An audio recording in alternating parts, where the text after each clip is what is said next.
یاریەکانی وەرزێکی نوێی خولیانە پاڵەوانەکانی ئاسیا دەستی پێکرد تاکە نوێنەرەکەی عراقی ژەکەم یاری خۆی بەرامبەر بە جزیرەی ئیماراتی ئەنجامەدا. وا بڕیارە ئەمشەو لە کاتژمێر 11 و 15 خولەک لە یەکەمین یاریەکانی قۆناغی کۆمەڵەکان لە کۆمەڵی دووەم قووەجێویی عراقی ڕوبەڕووی جەزیرەی ئیماراتی ببێتەوە. سەرجەم یاریەکانی خولەکە لە وڵاتی سعودی ئەنجام دەدرێن.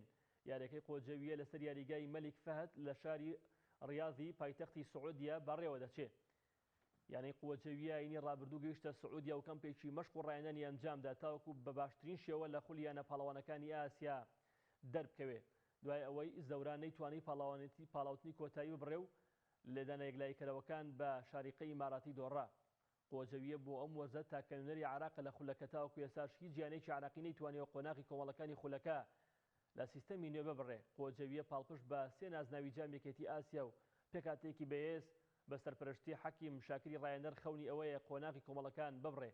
قووەجێویە لە کۆمەڵی دووەم ڕوبەڕووی جزیرەی ئیماراتی و بۆمبای هیندی و شەبابی سعودی دەبێتەوە.